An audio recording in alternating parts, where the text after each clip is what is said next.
Go. Hey guys, welcome back to the American Dream podcast. I'm here with another special guest, my boy Dan Z. Thanks for coming, brother. Of course, man. There you go. I know you came from Arizona, and then I know you're speaking at the American Dream Conference tomorrow. And one of the things that I guess that stands out within this event is that you're coming back from our first event. So I'm excited for you to see how our event has grown, much like any other event or business, right? In short, you know, I know you a lot pretty well as a person, I would say, but for anyone watching that doesn't know you, clearly you're very successful. I guess, you know, in terms of your trajectory from being a kid to now, how would you kind of sum up your life? Wow. Sum up my whole life. How many words do I get? 3. First, I want to say, man, I'm a people person, and I appreciate when I see other people that are trying the best they can to have success in their own life and are willing to take the steps and be consistent and go for it. And that's what drew me to you originally, right? When we first met and we first started talking about the event that you're throwing and all these things, and I saw someone who wanted it really bad. And to me, I'm drawn to that. And to see, even like while we're sitting in this podcast room, and you call me up like, dude, you got to check our new podcast room out. It's so cool. And I'm here. I'm like, it's pretty clean, man. So, you know, in the last guest I was on your show, and he said, you know, your success is a compound of your daily efforts, right? So as we're sitting here today in this podcast, it is a combination of your efforts and my efforts too every day. Mm-hmm.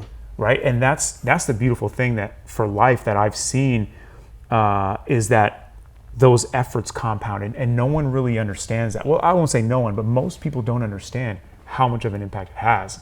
I'm going to segue into my life here in a second, but I wanted to recognize you for the good work that you've done, because the mission statement behind American Dream is something that I resonate with deeply to my core, because I know what it feels like to start with nothing and to have a father that immigrated from another country. I know what it's like to be in that situation.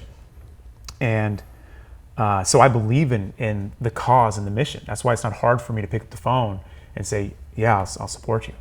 So I just wanted to start off with that. But thank you, man. That means a lot.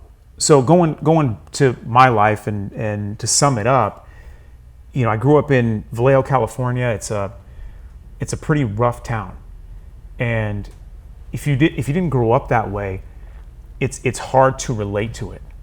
And that's why when I hear people that are success stories who came from the bottom and worked their way up, and the bottom to everyone is different, and just like success is arbitrary. It's what you think success is depending on the person. But for me, in my interpretation of the upbringing of a lot of these guys who have created successes, that the opportunity isn't abundant. What you think is how you need to live your life, selling drugs on the corner, you know, getting involved in gangs and that kind of environment, it's easy to fall into that when you're in the wrong place, because you don't even have the opportunity to see. The blinders aren't even there. You're fogged to everything else around. And all you are is you're engulfed in this ghetto lifestyle of you know, this cycle of just perpetual, you know, negativity. That you're never gonna. This is the life that you're supposed to live. You're supposed to either, you know, slang, or get killed, or end up in prison. Like, that's just the life that people live, and that's a reality. And very few people from my hometown make it out. But I knew there was a time I knew that I had to get out of there if I ever wanted to become successful in my life. Because you've heard the whole crabs in a bucket, right? Yeah, I have actually, yeah. I'm using that as my opener for tomorrow. That's great. It's important because, you know, and we're a product of our environment, right? Yeah. And so just like that, when you grow up in an area where you're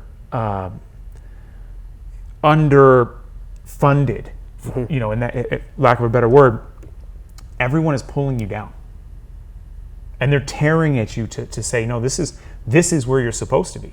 Nobody makes it out. Nobody succeeds in life. Nobody has the nice stuff. You know, I mean, you have flashy things. You have guys with old Buicks with 22-inch rims, right? With beat in the trunk. You got that, right? But you don't have real long-term success. It's not something that's prevalent, so you don't think about it. And when I was a kid, I remember going and visiting my uncle down in Del Mar, down in Southern California, and I saw the way his kids were, and they were completely different. Grew up in a beautiful suburban area down there, $1 million home, all this kind of stuff, and seeing I wouldn't call it privilege, but maybe in a way I felt that way, right? That it's just they get such a head start in life. They get they're just opportunity. Like they get to go to nice colleges and it's all paid for and all those kind of things. And as someone who didn't have any of that, it's almost like a jealousy starts to form a little bit. Like, why do they get that start and I'm over here, struggling to survive? $20 for to go to the movies was a big deal. There was often times where we just couldn't do it because we didn't have $20 or whatever, just to go out. And like that's how I was raised and my friends. And the best thing that ever happened to me was getting a door-to-door job. How old were you? I was 22. Okay. Before that, I was just like I was ghetto like everybody else. Did you go to college or? I went to a junior college. Okay. I went to go play football and I've always been an athlete. That was one of the things that helped me stay away from some of the bad stuff that was in town. Was I played sports year round, and I did basketball, football, baseball, anything I can get my hands on. I love sports. I love I'm very competitive. Yeah. So for me, that was an outlet for that, and I enjoyed that. So that was a way to keep me away from that. But we commingled, right? All the guys that were running the streets, they were on the football team too. Right, they were on a basketball team too. They were part of the, and so you knew what was going on. And when you went out that night, it was like you saw them and you're friends with everybody, and it's like this cycle. But when I was 22, I was smoking weed, playing video games and stuff like that. That's all. Going to school, playing football, and not getting. I mean, my grades were okay. They weren't the best. And I remember my mom walked in. And she handed me a newspaper. She said, "You need to get a job or get out." Damn. And I know it was hard for her to say that, but I'm glad she did. And she handed me a newspaper, and there was a red circle, and it said "sales job, call here." So I called it up, and I went in for an interview, and I said, "I don't know. My mom says I need to get a job, so that's why I'm here." And this was a door-to-door company, home improvement company, up in Northern California. They had 9 offices across the deal, and so they were very successful company. I didn't know that at the time when I walked in, but anyway, he says, "You're too young for the in-home sales. Yeah, you don't have any experience, but this canvassing door-to-door thing, I think you could do." I said, "I don't know I don't know what canvassing is, but sure, sign me up." And so that's what I did, and I fell in love with it because for me, it was so easy to relate sales to sports. Where everyone else showed up like it was a job. Everyone else was showing up like waking up. You know how you wake up sometimes you just don't want to go to work. And I could feel that was a lot of the competition. And I didn't understand it. Because I'm like, I'm showing up and I'm just going to beat everybody. Like that, I'll do that. I'll be that guy, right? And so that's how I started my career in door-to-door, was that I just wanted to go out there and perform at the best that I could. And that changed my life, because once you switch the mentality from job to like competitive spirit in that world, like just like what he was saying about not ever giving up no matter what happens, like once you switch your mentality to that, you've just separated yourself from pretty much everybody else. Yep. Because everyone else is chilling. And so that started my career path, and it was very quickly that the company recognized that I was a influence in the company as someone who was a good door-to-door canvasser on the team, and that led into moving up in that rank of assistant manager to co-manager, branch manager, district manager, and by 23 I had 50 guys on my team. And I was doing 8 figures at that business, running the west side of their company. It was like they kind of split it up into two sections, and it was so much that I learned through that about myself and about other people and how to take care of people, and how to mentor them and how to be a leader and how to grow within yourself to help others grow. And that was all part of that door-to-door industry. And I was fortunate to be in a good company that had good leadership and good systems that they gave opportunity for guys like me to accelerate in their career path. The only reason why I left is that I hit a ceiling there. Mm-hmm. And they said, you're too valuable where you're at. We can't let you grow any further. And if it wasn't for that, I might still be there. If they didn't know how to give a guy like me wings to continue to fly. They put me in a cage. And I still say great things about that company because that's where I went from infancy, not knowing business, mm-hmm. to being able to run an 8-figure canvassing program. Yeah, at that point, too, you're helping essentially be a managing partner for a company. You want equity. I assume that's kind of what you were looking for at that point. No, I didn't care about equity. Oh. I just wanted experience. I wanted growth. Equity doesn't mean anything. Mm-hmm. Equity only means something when there's a transaction. And that's actually what I'm talking about tomorrow in the conversation, and because I think that the American dream, as it is today, or as people's mind, they think, I want to be an entrepreneur. This word gets thrown around. Everyone wants to be an entrepreneur. Everybody's an entrepreneur now, right? What do? I don't know. I wake up at 12 and I do whatever, and I had to go. No, you're not an entrepreneur. Entrepreneur is someone who literally has the world on their back. And you have such an uphill battle. It's like that first event. The world that was felt like it was caving around, and still the event came out what I thought was a great event. Mm-hmm. Right? Maybe everything didn't go as well as planned. That's for everything in life. Iffy on the food, Jimmy John's. But overall, the presentation, the work that was put in, the efforts. It shows. Yeah, and like I always say this actually to a lot of people. Let's say you're in construction. Let's say you're in the roofing area. You have a bad first year, second year, third year. Your fourth year, a storm hits, boom, you're scaling, you're rocketing. The event space is 100% different because if you have one bad event, you won't have a second, right. You won't have a third. There's not going to be attendees, sponsors, vendors. None of that. No, So we did a good job, and I'm proud of it. Look, dude, you are in a very exposure-driven industry. Yeah. As a roofer, if you're, especially these guys, a lot of them go door to door. Uh-huh. You can have a bad day. Yep. Because it doesn't matter. You're gonna, as long as you have a good attitude, the next day you won't have a bad day. Yep. And if you're having bad years, you don't know how to run a business. Yep. You should not be running a business. You should be a sales guy. And there's nothing wrong with that, because that is what got me to be able to scale into 8 and 9 figures, is because I knew how to sell. I knew how to scale the marketing side. Once you understand that, and I'm not discrediting the back end, because my first company that I ever started went bankrupt. I was so 22, started canvassing. 23, I was a district manager running all these people. 24, I moved to Arizona, got recruited because I was already, they wouldn't let me grow. So I got recruited to Arizona to work for this company. Mm-hmm. By 25, I had started my own business because I went from going to the door-to-door building teams.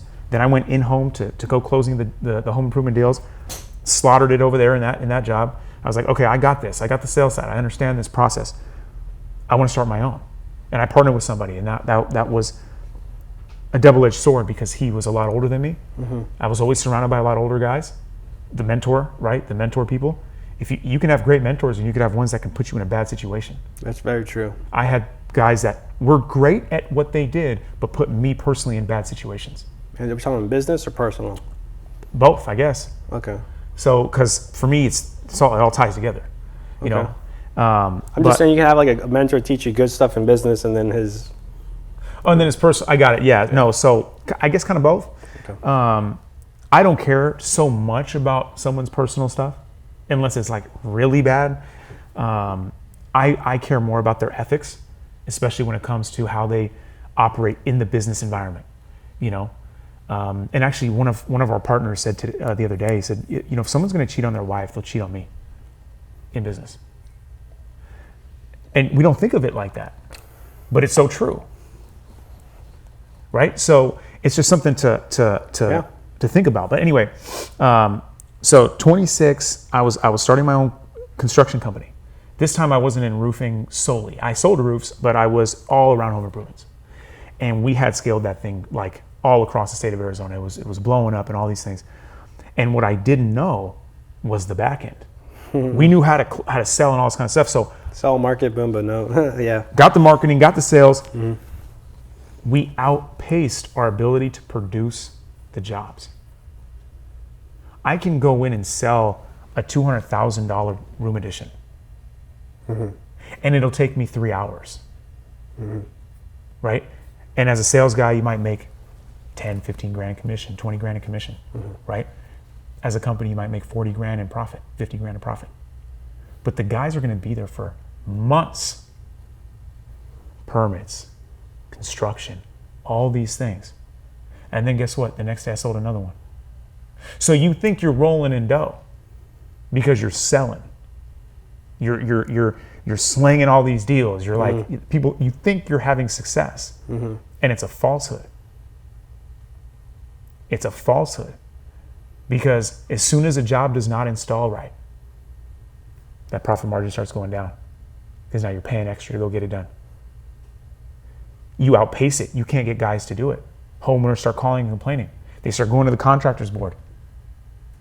This is real. I had 200 jobs. I was 26 years old. I had 200 jobs I could not fulfill. The money was gone. Wow. The money was gone on paying sales guys. The money was gone on overhead. The money was gone on marketing. The money was gone on time that I couldn't get the jobs. You're 26? I was 26. My age. Yep. By 27, mm-hmm. I had filed for bankruptcy. By 28, the bankruptcy I went through. It took a year. Most bankruptcies happen like in a month. But because of how convoluted everything was. And that was because the business partner that I believed he knew the back end. And instead he was just taking money out of the company. Damn. And my name was on everything at that time. I was the financer. I was very, very good at saving money and not spending and very, very conservative because I came from nothing, right? So like when you have nothing, you get a check from your job and I'm gonna try everything I can not to spend this money.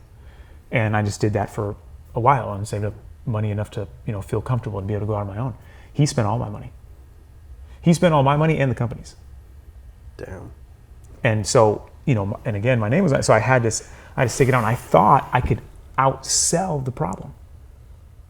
And I couldn't. I spent a year and a half trying to outsell it, trying to sell my way out of the hole that I was in, and it put me in $1 million bankruptcy. So at 28, I started over from zero. Mm-hmm. And then I got into roofing restoration, started hitting the doors, did 1.6 million our first 6 months. And you were in sales, or you started your own company? Started my own company. Okay. Started my own marketing company for a roofing contractor. Obtaining leads, canvassing, like just grabbing deals. Got it. Right. Uh-huh. Project manager. Got it. And did 1.6 million our first 6 months, and I was like, okay, we're back. This time I'm not going to do this. I'm not going to make the same mistakes. And then eventually and that was another great contractor that helped us out. And it's interesting. I'll give you an example of entrepreneurship and creativity. Mm-hmm. So this company had 6 project managers. They've been in business since 2010. Okay. Right. And all these guys would, go knock the door, sign their deal, run their project, get paid or 10, 50, 50, however, whatever split they were on. And I took the numbers. I said, how do you guys pay this? He said, well, we give you $200 every claim. And then 10, 50, 50 on the back end. So that's interesting. Okay. So I went home and I took a whiteboard out and I wrote 200 per claim and 50, 50 on the profit. I said, how much is an average profit on one of these roofs that you guys do like this? Through the insurance. He said, guys will make like anywhere between $1,000 and $1,500 off the 50-50. Okay. So I went home and I said, can I build an entire company of $200 a claim? Can I scale this? Instead of being me, the guy knocking the door, doing the whole thing, can I scale? Can I build an entire organization off $200 a claim? So I said, what do I need? I need door knockers. I'll pay them $100 a claim. Mm-hmm. Okay. Mm-hmm. I need people to go to the adjustments. Pay them $15 a claim. Mm-hmm. I need people to go run and grab checks. I'll pay them a percentage of the claim. Right? Mm-hmm. So now I took $200, where a guy was getting, let's say, 3 to 5 claims a week if they were good at the job. I was getting 30. Because then you're specializing in each specific role there. And Correct. And decompartmentalizing it. Correct. Yeah. Right. Beautiful. So Smart. I split it up and I took that $200 and I made it into a company. Yeah. And so that back end $1,000 to $1,500, that was all profit. Because I had deals just coming in and I was paying that $200 to the team to go get them. So then how did you fix the issue with the production then? This is after. Okay. I'm saying. This is after. So I wasn't the contractor. Uh-huh. Right? So I was, okay. we were the marketing company. Yep. So we were on a 10-50-50. They were the contractor. Mm-hmm. And I told myself I didn't want to be a contractor again after the first thing that I went through. And I got talked into it by some friends of mine. They're like, come on, man, like, you know how to do it. And at that time I did. I knew what the mistakes were that we made on the back end. I just didn't want the liability, or I didn't really care. Making good money just doing that. And eventually we met some public adjusters and how they were running it and the control they had on the claims process. And we're like, all right, fine. Let's just do our own thing. So we got our adjuster's license, got a contractor's license, and it just became a rocket ship at that point because I knew how to run the back end. I knew what to do because I had spent that year and a half fixing it. I just was in such a large hole that it was, it was very difficult to get out of, and eventually I just put my hands up. And because we started getting the RLC complaints and everything else. So we ended up going and getting a contractor's license and all that stuff, and we ended up doing it ourselves. But that's why it's not just about the marketing and the sales is the most important, because without it, you can't have a business. But that's not where it ends, because that like he said earlier, the Wayne, right? Mm-hmm. Wayne said 90% marketing, 10% back end product. That may be true, but that 10% will bury the 90 if you don't know what you're doing. So even though I agree with that, marketing sales. We did that for him too with the whole stuff that happened. Yeah. Right. So it's so important to understand all aspects, and that's why people don't understand what entrepreneurship really is. Mm-hmm. It's a massive liability. It's a lot. And I always recommend to anyone who wants to, like when I have guys that come in and say, Dan, I want to be like you, I want to own my own business. I say, then my suggestion is to put the brakes on. Learn the marketing and sales first. You need to know how to grab customers. You need to know how to do that. Once you're excellent at that, then start learning the back end. And for me as an entrepreneur, for me as someone who I never want to be in the situation like I was in at 22, 23, 24, where I felt capped. I felt like my wings were clipped because the company needed me to be in that position. I never want to do that to someone. I want them to grow. So my philosophy in business is to give people the opportunity and a runway so they can have whatever life they want, and me be a part of that. And I've had guys leave that we trained and became big parts of our company and leave and even take guys, right? The whole poaching deal with canvassing door to door. Mm-hmm. Poachers all over the place. I used to be upset. I used to be like, that's messed up, man. You learn the business because of me, and then you go and take my people. Like, I've never taken anybody from another company. I just don't believe in that. There's enough people out there, I don't need to do that. If someone wants to come with me because that, and I'll tell people like, you should stay. No, Dan, we want to follow you. Okay, I'll do that, right? But the ethical side of me, it doesn't allow me to take someone else's person. I just can't do it. I just can't. I don't know. It's not in me. But everyone's not like that, right? There's people all the time poaching our deals. Poaching. There's permit poachers out there. There's all these poachers. Everyone's a poacher, right? Because it's easier to poach than it is to build. That's why they do it. So it's easier to poach than it is to build for yourself. I prefer the harder path, just naturally. I prefer, if I'm like, I'm a basketball guy, right? I play basketball all the time. I try to play 3-4 nights a week. Mm-hmm. And I would prefer to play against people that are way better than me than to play against people that are worse than me. It's just my nature. Yeah. Some people like to be the star of the show, right? Like I'd rather be the best player on not as good a team and shine than be a mediocre player on a very, very good team, because that's humbling. It's hard to do that. But I know that if I'm on the team that has the better coaching, the better staff, the better integrated technology, the better all that stuff, I'm going to be able to accelerate after and go further, farther, faster, instead of being the only guy that's being relied on. So yeah, I mean, there's a lot there to unpack. But the thing was, like, you can make money in anything. I took the same comp plan that these guys were getting paid, their 10, 50, 50 on, they're fat and happy at 80, 100, 120 grand a year, whatever they're making. And for me, I'm like, that's BS. I don't work for that. Like I need way more than that for me to feel good about what I'm doing, you know? And so it's the creative thinking where I took that same comp structure and turned it into a business.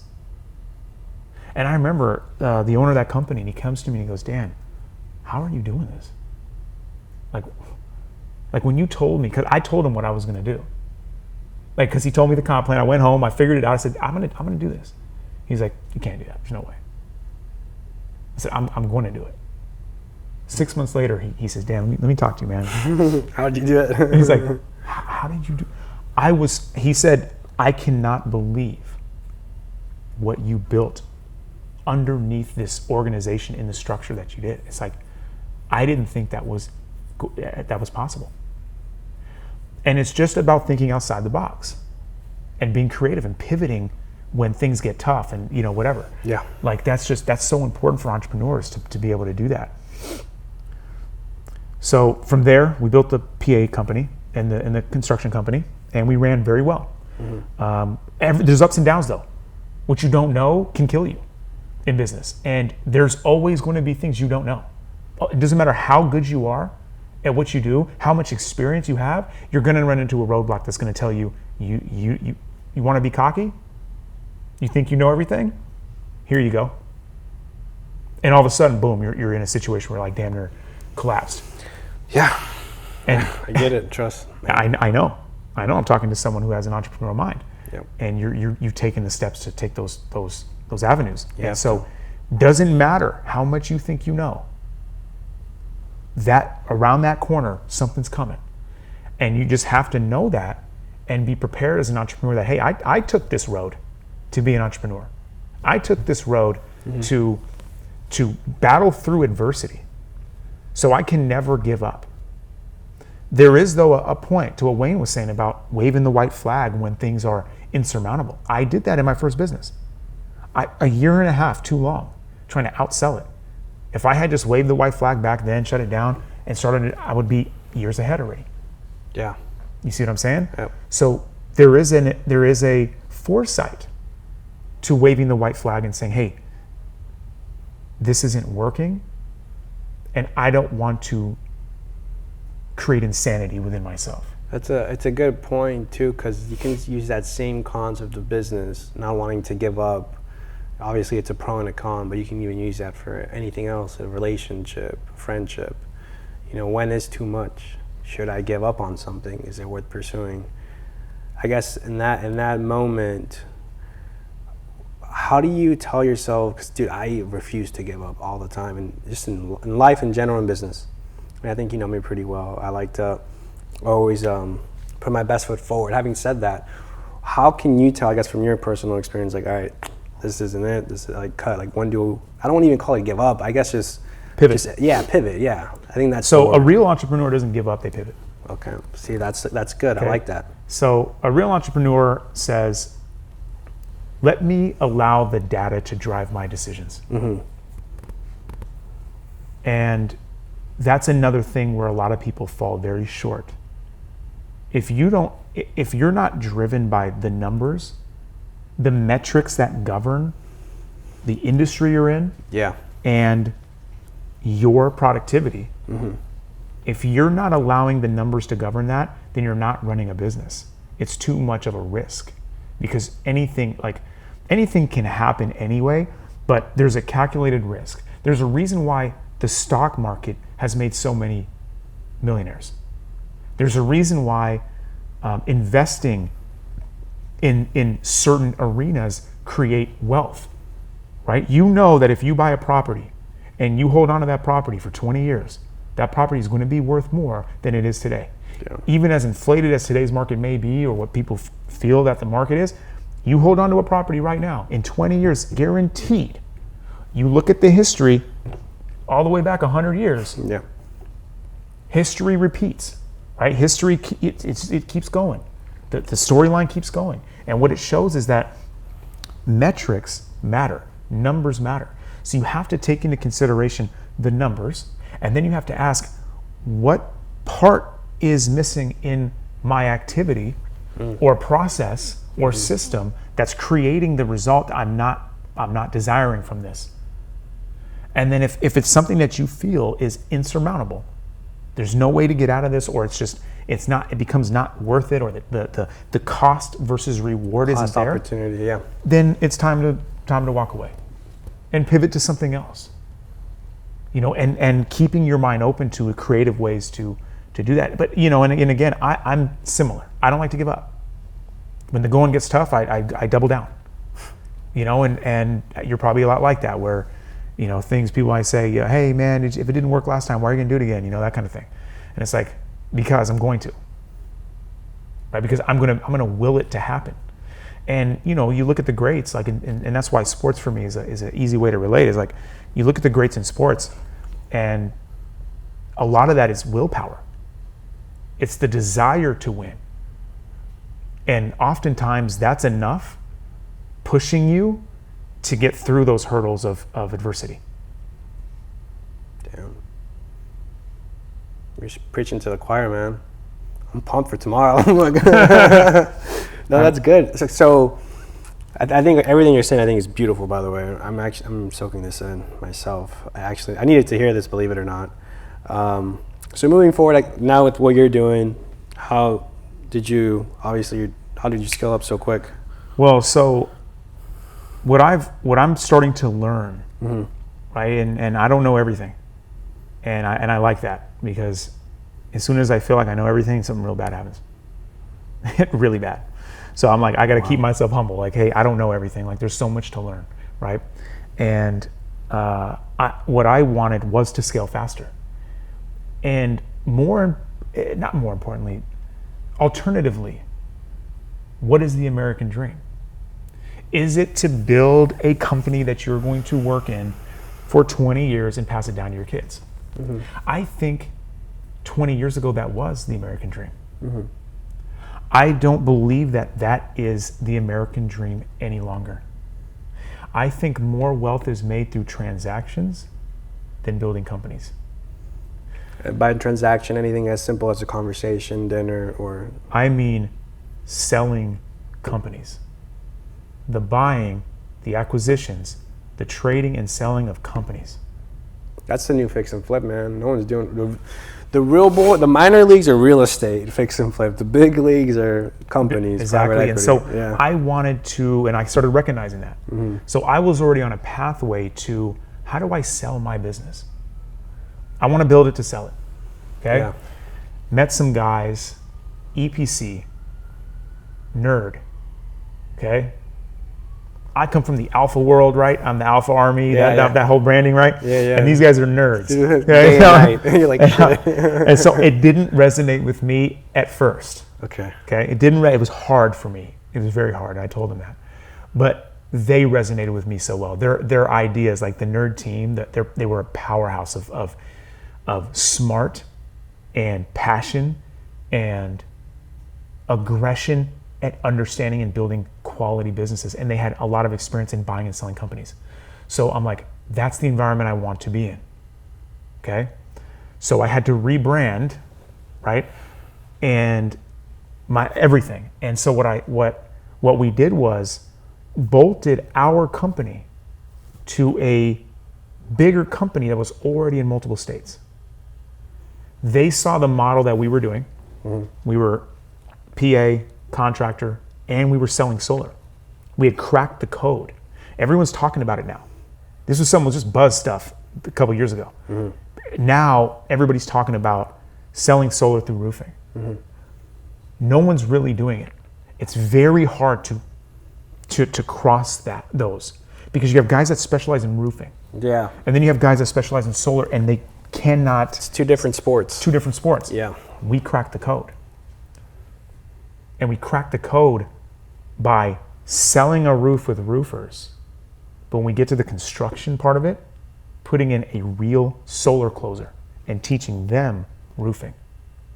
They didn't have, so they can concentrate on flipping roofs to solar. So it took us a year. It took us literally a year, and people were saying it's not working.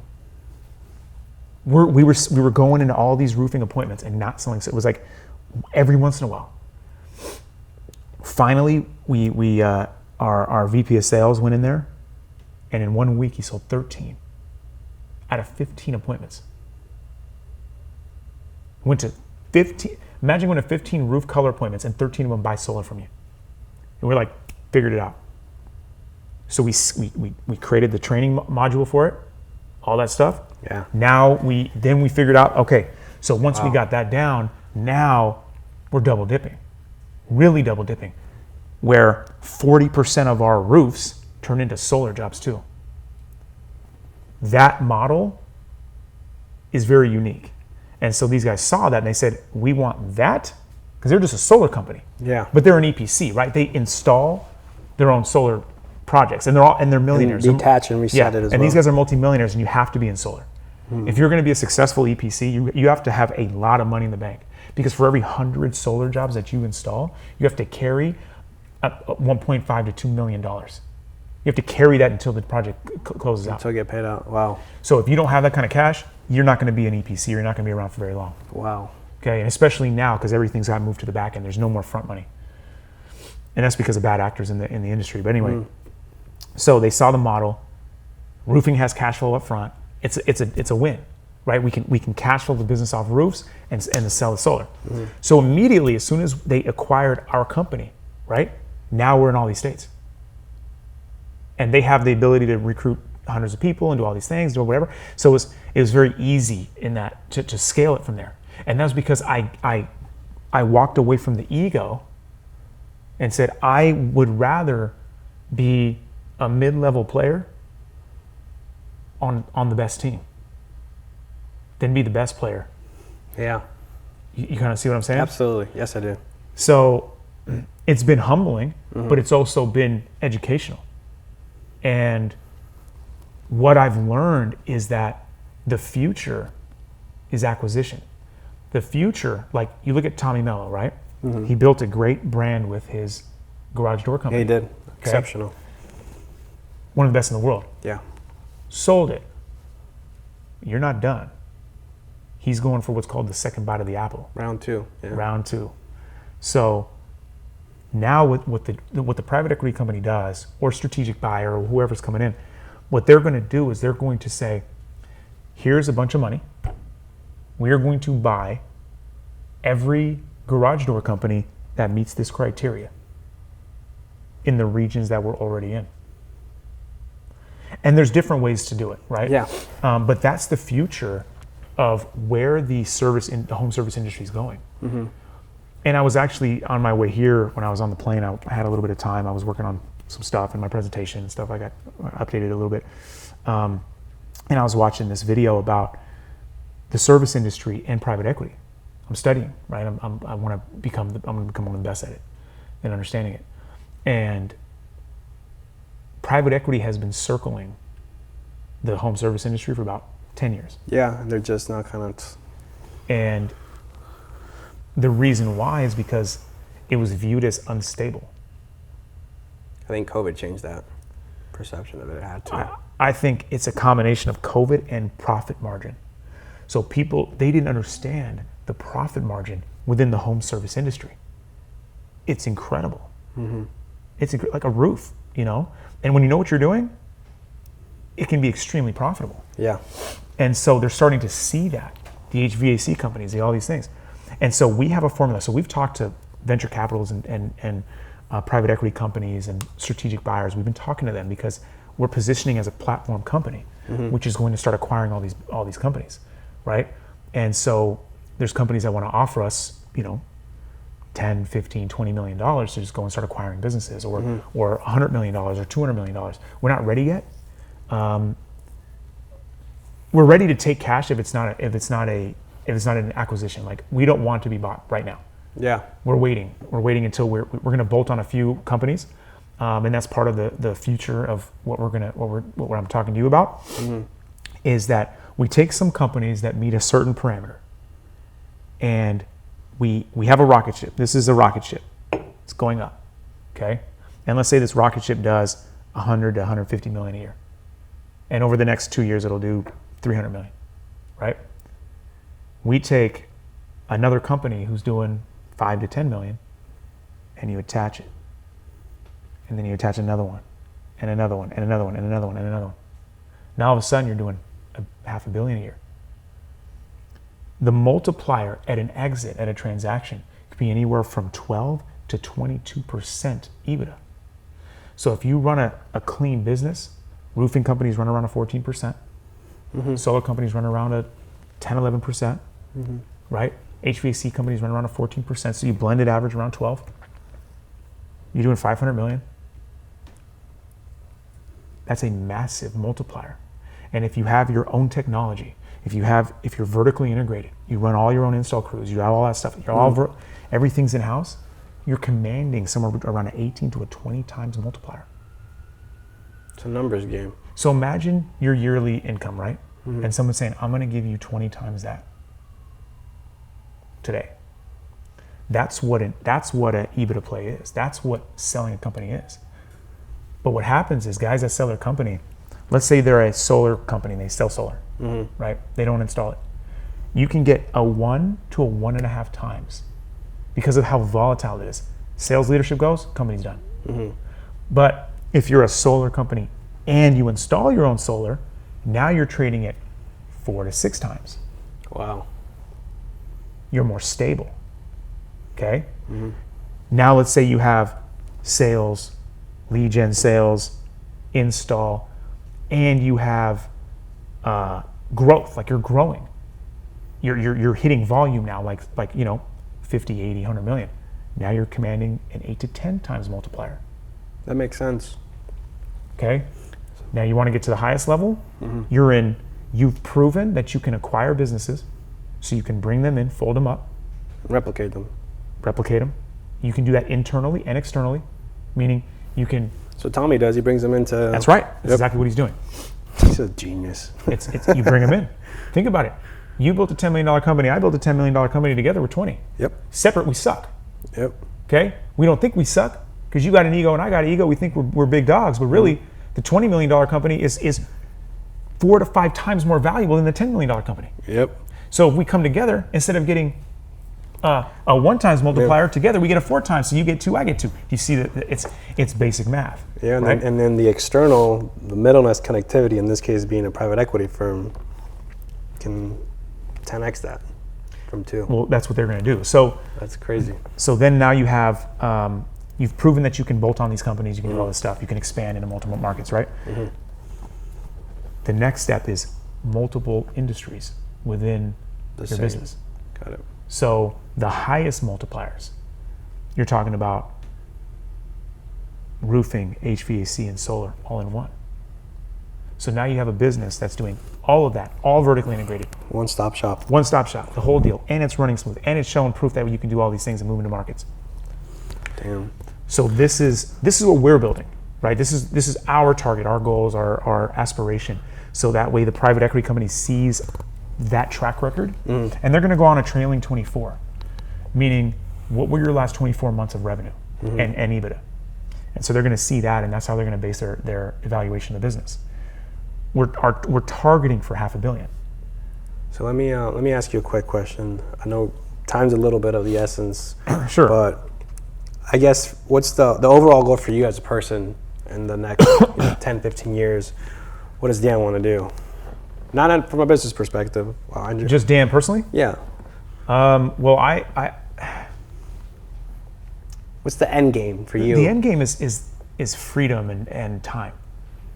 the ability to be able to do what you want to do when you want to do it. If you're stuck in a 9 to 5, you can't do it. Mm-hmm. If you are an entrepreneur and the business owns you, and I've been there, you can't do it either. Yeah. So there's stages to it. And for me, like, in order for me to have the things in life that I personally want to have, my business, has to be in order as well, right? It's kind of like it's both. Mm-hmm. Now I have a family. I'm married, and I love my wife, and I have 2 beautiful kids, and one's 3 and one's going to be 2 in November. And what's the most amazing thing I think of all this stuff is, no matter how accomplished I am in business, the kids matter more. No matter how successful I may become or not become or whatever happens, my family's still more important. So for guys that are hustlers, that are grinders, that are like putting passion before pleasure and all that kind of stuff, we're always going to be in a battle of importance and priority. And where, like, we can say, hey, I work so hard so that my family can have more nicer stuff, but all the family wants is your time. So the only way that I can really give them real time is by creating freedom. And freedom comes from an excess and abundance of capital. So I have to have the business at a certain level to create the excess of capital so that I can have the freedom to spend more time with my family. Yeah, that makes perfect sense. So for anyone watching, that's aspiring to be like someone like yourself, wants to be successful, could be any industry, what would be kind of your closing statement to tell the viewer? The first thing I would say is, you have to start something, right? You have to be accountable to yourself. You have to be able to show up every day. You can't be someone that is untrustworthy on your word, right? You have to, when you say something that you say, I'm going to be there tomorrow at 8 o'clock, you have to be there tomorrow at 8 o'clock. If you say that I'm going to go 6 days a week, then you have to go 6 days a week. If you're going to say that you're going to accomplish something in your life, then you have to fight to accomplish that thing, and people have to see it, and people will see it. So it doesn't matter where you are in life, you have to start. Once you start and you commit to yourself that you're going to give everything to becoming successful, and I'll put it in a different way too. I said this to my buddy the other day. When I wake up in the morning, I feel like it's halftime, and I'm down by two touchdowns, and it's the Super Bowl. And I'm in the locker room, and the coach is saying, you're either going to die out there on the field, or you don't belong there. Because you are in an arena that no one, the percentage of people in the world, let alone players, the percentage of actual players that end up in a Super Bowl, and an opportunity to wear one of those rings in their life is so rare, and to not give everything you have into that thing, even though you're down by 2 touchdowns and it's halftime. And so that's how I wake up in the morning. That's amazing. That's probably the best metaphor I've heard you on how to wake up in the morning. That's how I'm going to start seeing it. Dude, it's wow. It gets me because I'm like, look, I'm not any. See, to me, like people, even when I was younger and I started building things and stuff, and they were like, Dan, you're so successful. And I was saying, dude, I don't feel successful at all. That's how I feel. You know what I'm saying? Like, I don't feel successful at all. I feel like, not that I'm a phony, but that I don't feel successful yet. I feel like there's so much more. That's how I feel. And I'm going to act as if I'm down by 2 touchdowns, and I have the ability with my talent to win. And I'm going to go out today to win. And I'm going to go out every day because the entire team is counting on me to show up the best version of myself and to win. And once you can be counted on like that, everything else is going to fall in place. On the professional side, everything's going to fall in place if you can be counted on and you can show up every day and you say you're going to do something and you do it. That's just who I was. That's who I am. I tell you, I shake your hand. You don't have to talk to me for a year. I shake your hand, I will be the same person. If I tell you that this is what I'm going to do for that year, I will have done it, or I will have died trying. Boom. Damn. Thank you guys for tuning in for this American Dream podcast. I'll see you guys in the next one.